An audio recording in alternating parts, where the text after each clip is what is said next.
What do you think breaks the dam here? What do you think needs to happen before we actually get a ballpark, shovels in the ground? I think issue number 1A in Oakland is infrastructure money, and they just want to make sure that Oakland's reserved about bearing the cost of this. I think the A's are like, hey, we're already putting here a very lucrative project forward. We've paid a lot to get us to this point. Like, let's not forget, the A's have basically financed all of the operation to get to this point of the conversation.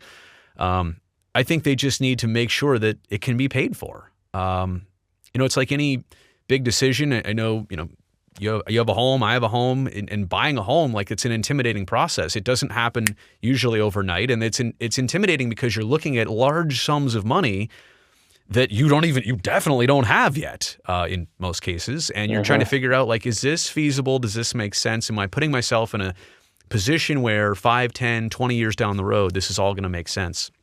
And I just think there's an intimidation factor. And right now, you have these two sides that are pretty close to their budging points. And I still think there's flexibility to make it happen, but they're just not nervous. They're so cautious about this. So it has to be done right. It has to be black and white. I just think that there's not a lot of room for gray area when it comes to that. Now, the separate thing is affordable housing.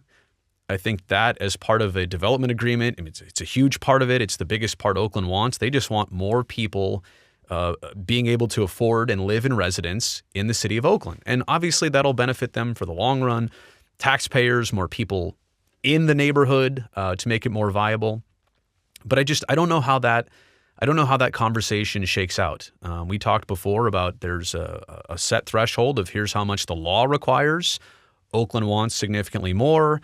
Obviously, to a certain extent, it's not that the A's, I think maybe they get criticized for saying they don't want affordable housing as part of their project. They're just looking at numbers here. If we're going to do this for it to be financially viable, you can't have it all be affordable housing because then the project won't maybe necessarily pay for itself, or this can't happen this way.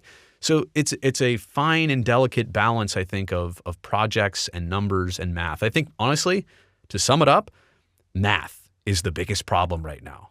With some politics and some hurt feelings and all the history, all that stuff, but literally numbers right now, I think, probably stand in the way the most. Yeah, numbers, money. I think that the A's agree that affordable housing is good, but they want to pay the state mandated and not much more than that because, you look at Las Vegas right now, I think that they're trying to incentivize people to come. Oakland right now is saying, oh, you want to build here? Okay. More. I think that, you got it. It's a two-way street.